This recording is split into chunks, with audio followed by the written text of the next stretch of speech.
Paulo de Tarso. O apóstolo Paulo, sem dúvida, é um dos personagens bíblicos mais conhecido por todos os cristãos. Ele é considerado como sendo o maior líder do cristianismo. Neste vídeo, conheceremos mais sobre a história de Paulo, autor de 13 epístolas presentes na Bíblia. Fala galera do YouTube, sejam bem-vindos ao Bar do Curioso. Se você é aquele tipo que curte vídeos de curiosidades e novidades sobre games, filmes e séries, este é o lugar certo para ficar antenado. Então, já deixe seu gostei, se inscreva no canal e ative o sininho de notificações. Sem mais demandas, segue a vinheta.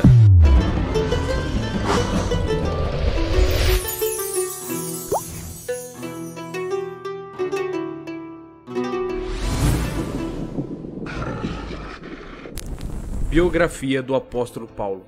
Paulo, nome romano de Saulo, nasceu em Tarso, na Cilícia, como você pode ver em Atos capítulo 16, verso 37, capítulo 21, verso 39 e capítulo 22, verso 25. Tarso não era um lugar insignificante, ao contrário, era um centro de cultura grega. Tarso era uma cidade universitária que ficava próxima da costa nordeste do mar Mediterrâneo. Embora tenha nascido um cidadão romano, Paulo era um judeu da dispersão, um israelita circuncidado da tribo de Benjamim, um membro zeloso do partido dos fariseus, como você pode ver em Romanos capítulo 11, verso 1, Filipenses capítulo 3, verso 5 e Atos capítulo 23, verso 6. A infância e a adolescência do apóstolo Paulo tem sido tema de grande debate entre os estudiosos. Alguns defendem que o apóstolo Paulo passou toda a sua infância em Tarso, isso apenas durante sua adolescência para Jerusalém. Outros defendem que Paulo foi para Jerusalém ainda bem pequeno. Nesse caso, ele teria passado sua infância longe de Tarso. Na verdade, desde seu nascimento até seu aparecimento em Jerusalém como perseguidor dos cristãos, conforme os relatos do livro Atos dos Apóstolos, há pouca informação sobre a vida do apóstolo Paulo. Embora não se saiba ao certo com quantos anos Paulo saiu de Tarso, sabe-se com certeza que ele foi educado em Jerusalém, sob o ensino do renomado doutor da lei, Gamaliel, neto de Hilel. Paulo conhecia profundamente a cultura grega, ele também falava o aramaico. Ele era herdeiro da tradição do farisaísmo, estrito observador da lei e mais avançado no judaísmo do que seus contemporâneos, como você pode ver em Gálatas capítulo 1, verso 14 e Filipenses capítulo 3, versos 5 e 6. Considerando todos estes aspectos, pode-se afirmar que a sua família possuía alguns recursos e desfrutava de posição proeminente na sociedade. O apóstolo Paulo possuía cidadania romana. Sobre isso, ele próprio afirma ser cidadão romano de nascimento, como você pode ver em Atos capítulo 22, verso 28. Provavelmente essa declaração indica que sua cidadania foi herdada de seu pai. Estima-se que naquele tempo, pelo menos 2/3 da população do Império Romano não possuía cidadania romana. Não se sabe ao certo como o pai do apóstolo Paulo conseguiu tal cidadania. Algumas pessoas importantes e abastadas conseguiam comprar a cidadania. Conseguiam tal cidadania ao prestar algo relevante ao governo romano. A cidadania romana concedia alguns privilégios, dentre os quais podemos citar: primeiro, a garantia do julgamento perante César, se exigido nos casos de acusação. Segundo, imunidade legal dos açoites antes da condenação. E terceiro, não podia ser submetido à crucificação, a pior forma de pena de morte da época. Paulo de Tarso, o perseguidor. O livro de Atos dos Apóstolos informa que quando Estevão foi apedrejado, suas vestes foram depositadas aos pés de Paulo de Tarso, como você pode ver em Atos capítulo 7, verso 58. Após esse episódio da morte de Estevão, Paulo de Tarso assumiu uma posição importante na perseguição aos cristãos. Ele recebeu autoridade oficial para liderar as perseguições. Além disso, na qualidade de membro do concílio do Sinédrio, ele dava o seu voto a favor da morte aos cristãos, como você pode ver em Atos capítulo 26, verso 10. O próprio Paulo afirma que respirava ameaça e morte contra os discípulos do Senhor, como você pode ver em Atos capítulo 9, verso 1. Além de deflagrar a perseguição em Jerusalém, ele ainda solicitou cartas ao sumo sacerdote para as sinagogas em Damasco. Seu objetivo era levar preso para Jerusalém qualquer um que fosse seguidor de Cristo, tanto homem quanto mulher, como você pode ver em Atos capítulo 9, verso 2. Paulo perseguia e assolava as igrejas de Deus, como você pode ver em Gálatas capítulo 1, verso 13. Ele fazia isso acreditando que estava servindo a Deus e preservando a pureza da lei. A conversão de Paulo de Tarso. As narrativas do livro de Atos e as notas do próprio apóstolo Paulo em suas epístolas sugerem uma súbita conversão.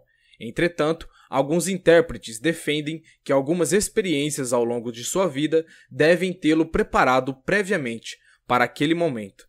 A experiência do martírio de Estevão e sua campanha de casa em casa para perseguir os cristãos podem ser exemplos disto, como você pode ver em Atos capítulo 8, verso 1 a 3, capítulo 9, verso 1 e 2, capítulo 22, verso 4, capítulo 26, verso 10 e 11. O que se sabe realmente é que Paulo de Tarso partiu furiosamente em direção a Damasco, com o intuito de destruir a comunidade cristã daquela cidade. De repente, algo inesperado aconteceu, algo que causou uma mudança radical, não só na vida de Paulo de Tarso, mas no curso da história. E indo no caminho, aconteceu que, chegando perto de Damasco, subitamente o cercou um resplendor de luz do céu. E caindo em terra, ouviu uma voz que lhe dizia: Saulo, Saulo, Saulo, por que me persegues? Saulo, por que me persegues? Quem é, Senhor? Eu sou Jesus, a quem tu persegues. Duro é para ti recalcitrar contra os aguilhões. Senhor, que queres que eu faça? Levanta-te e entra na cidade, e lá te será dito o que te convém fazer. Atos capítulo 9, verso 3 a 6. Ao escrever Atos dos Apóstolos, Lucas interpreta a conversão de Paulo de Tarso como um ato miraculoso, um momento em que o inimigo declarado de Cristo transformou-se em um apóstolo seu. Os homens que estavam com Paulo ouviam a voz, mas não compreenderam as palavras. Eles ficaram espantados, mas não puderam ver a pessoa de Cristo. Por outro lado, Paulo viu o Cristo ressurreto e ouviu suas palavras. Esse encontro foi tão importante para Paulo que a base da sua afirmação sobre a legalidade de seu apostolado está fundamentada nesta experiência, como você pode ver em 1 Coríntios capítulo 9, verso 1, capítulo 15, verso 8 a 15 e Gálatas capítulo 1, verso 15 a 17. Considerando que Paulo de Tarso não havia sido um dos 12 discípulos de Jesus, além de ter perseguido seus seguidores, a necessidade e importância de relevação pessoal de Cristo para Paulo fica evidente. Essa experiência transformou Paulo de Tarso profundamente, como é possível notar. Primeiro, respondeu ao chamado de Cristo. O primeiro aspecto da mudança na vida do apóstolo Paulo pode ser percebido quando, imediatamente, ele responde à voz de Cristo: Senhor, que queres que eu te faça? Essa pergunta marcou o começo de seu novo relacionamento com Cristo. Segundo, de perseguidor a pregador do Evangelho. A mudança radical que atingiu a vida do apóstolo Paulo fica evidente na mensagem que ele começou a pregar na própria cidade de Damasco. Isso é realmente impressionante. Ele começou a pregar o Evangelho no mesmo lugar em que pretendia prender os seguidores de Cristo. Terceiro, mudança de vida total. Antes da sua conversão, Paulo de Tarso não aceitava a divindade de Jesus. Ele até acreditava que, ao perseguir os seus seguidores como um animal selvagem, tentando forçá-los a blasfemar contra Jesus, estaria fazendo a vontade de Deus, como você pode ver em Atos capítulo 26, verso 9 a 11, e 1 Coríntios capítulo 12, verso 3. É certo dizer que ele via Jesus como um impostor.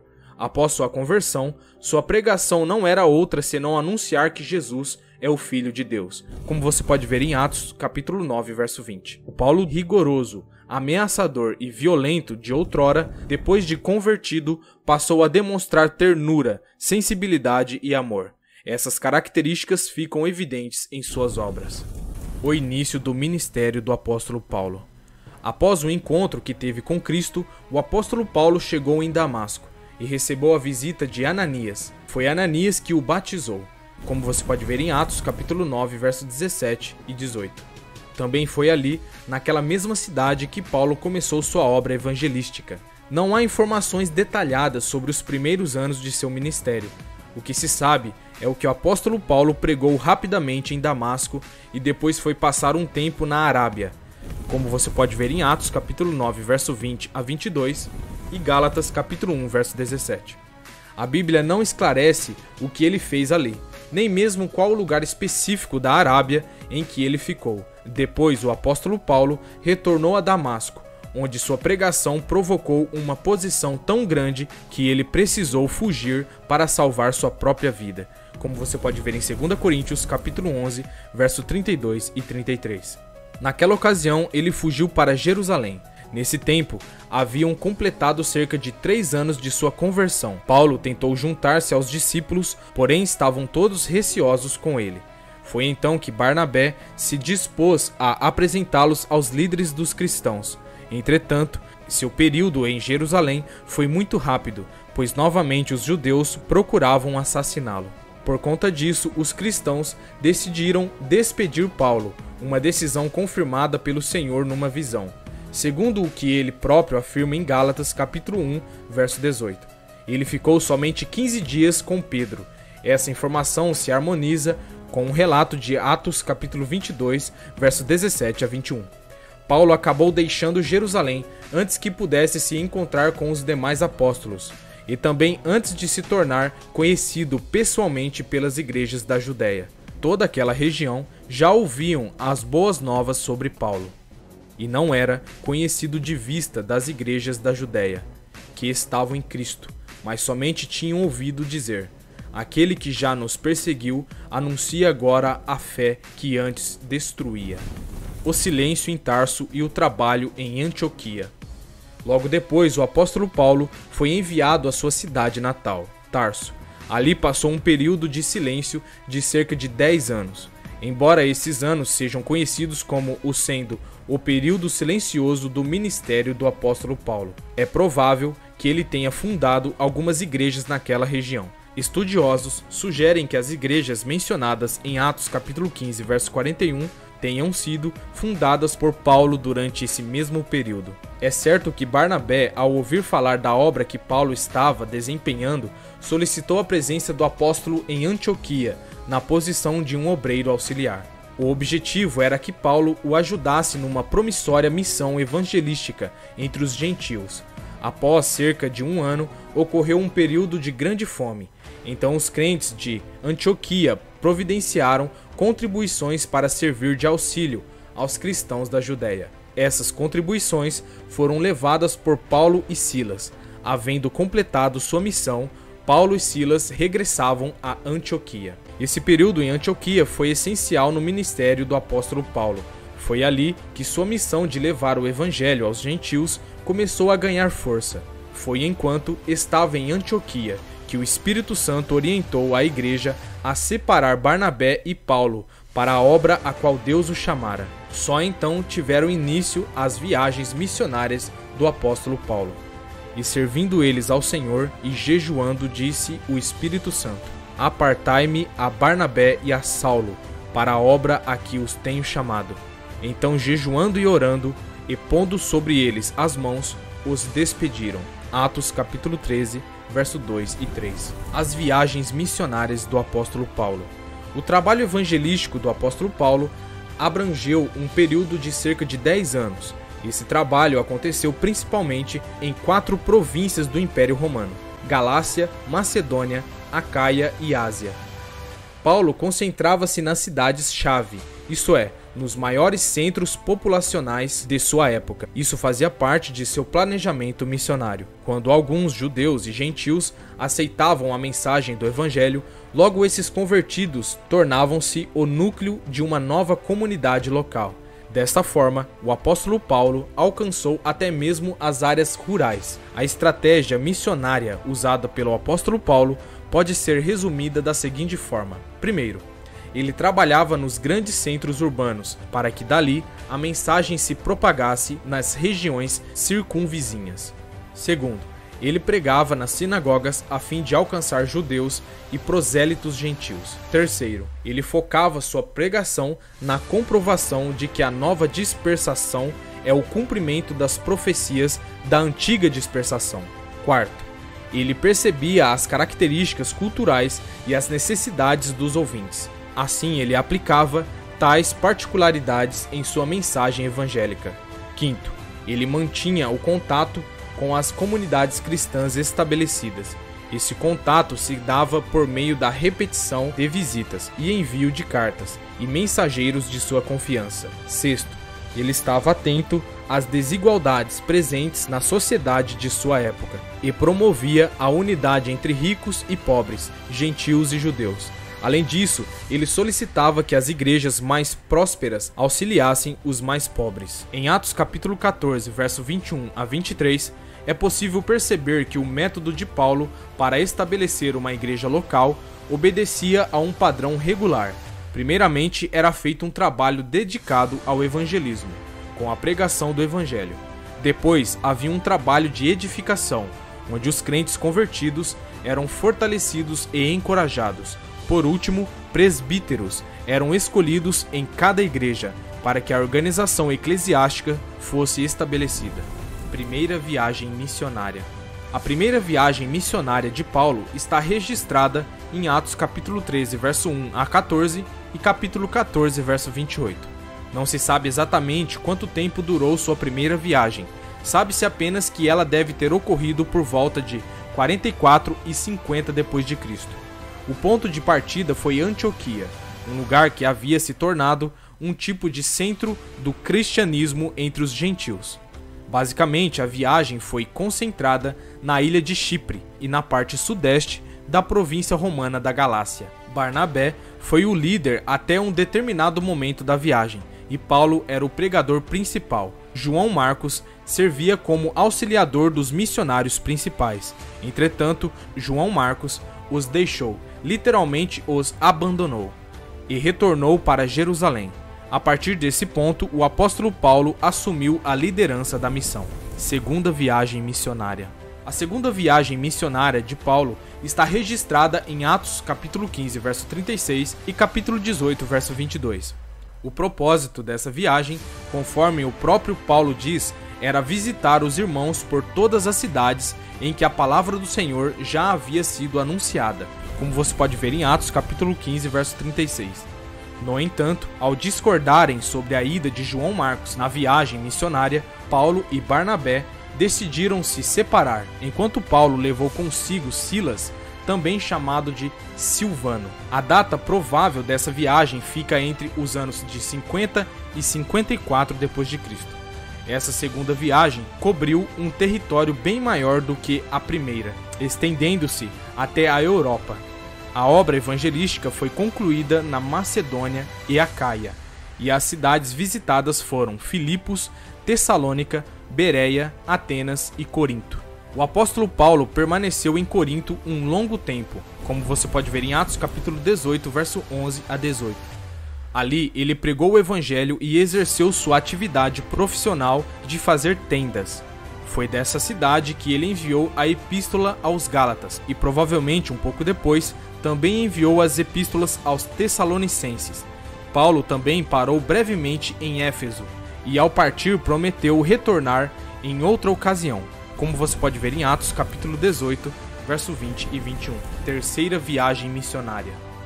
A terceira viagem missionária de Paulo está registrada em Atos capítulo 18, verso 23 e capítulo 21, verso 16. Essa viagem ocorreu entre 54 e 58 depois de Cristo. O apóstolo Paulo atravessou a região da Galácia e Frígia e depois prosseguiu em direção à Ásia e à sua principal cidade, Éfeso. Ali, o apóstolo ficou por um longo período cumprindo a promessa anteriormente feita. É provável que todas, se não pelo menos a maioria das 7 igrejas da Ásia, tenha sido fundada durante esse período. Parece que antes de Paulo escrever a primeira epístola aos Coríntios, ele fez uma segunda visita à cidade de Corinto. regressando logo depois para Éfeso. Então, mais tarde, ele escreveu 1 Coríntios. Quando deixou Éfeso, Paulo partiu para a Macedônia. Foi ali, talvez em Filipos, que ele escreveu a segunda epístola aos Coríntios. Depois, finalmente, o apóstolo Paulo passou pela terceira vez em Corinto. Antes de partir dessa cidade, provavelmente ele escreveu a epístola aos Romanos, como você pode ver em Romanos, capítulo 15, verso 22 a 25. Os resultados das viagens missionárias do apóstolo Paulo foi extraordinário. O evangelho se espalhou consideravelmente. Estima-se que perto do final do período apostólico, o número total de cristãos no mundo era em torno de 500 mil. Apesar de esse resultado ter sido fruto de um árduo trabalho que envolveu um enorme número de pessoas conhecidas e anônimas, o obreiro que mais se destacou nessa missão certamente foi o apóstolo Paulo. O debate do apóstolo Paulo com Pedro. Em um determinado momento, devido ao crescente número de gentios na igreja, questões a respeito da lei e dos costumes judaicos surgiram entre os cristãos. Muitos cristãos judeus insistiam que os gentios deveriam observar a lei mosaica. Eles queriam que os crentes gentios se enquadrassem nos costumes judaicos, principalmente a relação à circuncisão. Para eles, só assim poderia haver igualdade na comunidade cristã. O apóstolo Paulo identificou esse movimento judaizante como uma ameaça à verdadeira natureza do evangelho da graça. Por isso, ele se posicionou claramente contra essa situação. Diante dessas circunstâncias, o apóstolo Paulo repreendeu Pedro publicamente, como você pode ver em Gálatas capítulo 2, verso 14. Pedro havia se separado de alguns crentes gentios, a fim de evitar problemas com certos cristãos judaizantes. Esse também foi o pano de fundo que levou o apóstolo Paulo a escrever uma epístola de advertência aos Gálatas. Nessa epístola, ele apresenta com grande ênfase o tema da salvação pela graça mediante a fé. Podemos dizer que esse acontecimento foi a primeira crise teológica da igreja. Para que o problema fosse solucionado, Paulo e Barnabé foram enviados a uma conferência com os apóstolos e anciãos em Jerusalém. O concílio decidiu que, de forma geral, os gentios que se convertessem não estavam sob a obrigação de observar os costumes judaicos, prisões e morte do apóstolo Paulo. Existem muita discussão em relação ao número de prisões que o apóstolo Paulo sofreu. Essa discussão se dá principalmente pelo fato de que o livro de Atos não descreve toda a história de apóstolo Paulo. Além disso, provavelmente, o apóstolo Paulo foi preso algumas vezes por um período muito curto de tempo, como por exemplo em Filipos, como você pode ver em Atos capítulo 16, verso 23. Ao falar sobre as suas próprias prisões, o apóstolo Paulo escreve o seguinte: são ministros de Cristo? Falo como fora de mim, eu ainda mais, em trabalhos muito mais, em açoites mais do que eles, em prisões muito mais, em perigo de morte muitas vezes, como você pode ver em 2 Coríntios capítulo 11, verso 23. Considerando apenas as principais prisões do apóstolo Paulo, sabe-se que ele foi preso em Jerusalém, como você pode ver em Atos capítulo 21, e para impedir que fosse linchado, ele foi transferido para Casareia. Nessa cidade, Félix, o governador romano, deixou o apóstolo Paulo na prisão por 2 anos, como você pode ver em Atos capítulo 23, verso 26. Festo, sucessor de Félix, sinalizou que poderia entregar Paulo aos judeus, para que por eles fosse julgado. Como Paulo sabia que o resultado do julgamento seria totalmente desfavorável à sua pessoa, então, na qualidade de cidadão romano, ele apelou para César, depois de um discurso perante o rei Agripa e Berenice. O apóstolo Paulo foi enviado sob escolta para Roma. Após uma terrível tempestade, o navio a qual ele estava naufragou e ele foi nadando até uma ilha chamada Malta e passou o inverno ali. Finalmente, o apóstolo Paulo chegou a Roma na primavera. Na capital do império, ele passou 2 anos em prisão domiciliar. Apesar disso, ele tinha total liberdade para ensinar sobre o evangelho, como você pode ver em Atos capítulo 28, verso 31. É exatamente nesse ponto que termina a história descrita no livro de Atos dos Apóstolos. O restante da vida de Paulo precisa ser contado utilizando-se os registros de outras fontes. Por isso, as únicas informações adicionais que encontramos no Novo Testamento sobre a biografia do apóstolo Paulo parte das epístolas pastorais. Essas epístolas parecem sugerir que o apóstolo Paulo foi solto depois dessa primeira prisão em Roma relatada em Atos, por volta de 63 d.C., como você pode ver em 2 Timóteo capítulo 4, verso 16 e 17. Após ser solto, ele teria visitado a área do mar Egeu e viajado até a Espanha, o martírio em Roma. Depois, novamente, Paulo foi aprisionado em Roma. Dessa última vez, ele acabou executado pelas mãos de Nero, por volta de 67 e 68 d.C. Tudo indica que as epístolas pastorais documentam situações não historiadas em Atos. A epístola, por exemplo, de Clemente, cerca de 95 d.C., e o cânon muratoriano, cerca de 170 d.C., testificam sobre uma viagem do apóstolo Paulo à Espanha. A tradição cristã conta que a morte do apóstolo Paulo ocorreu junto à estrada de Ostia, fora da cidade de Roma. Ele teria sido decapitado. Talvez o texto que mais defina a biografia do apóstolo Paulo seja exatamente esse. Combati o bom combate. Combati o bom combate. Acabei a carreira. Acabei a carreira. Guardei a fé.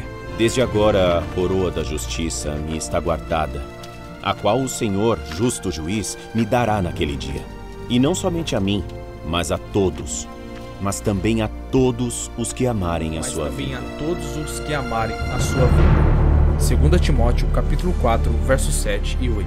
E por fim, meus amados, estas foram as epístolas escritas pelo apóstolo Paulo: Romanos, 1 Coríntios, 2 Coríntios, Gálatas, Efésios, Filipenses, Colossenses, 1 a Tessalonicenses, 2 a Tessalonicenses, 1 Timóteo, 2 Timóteo, Tito, Filemão. Se você gostou desse vídeo, deixe aquele like, se inscreva no canal e ative o sininho de notificações. Aqui foi o Bardo Curioso, até o próximo vídeo.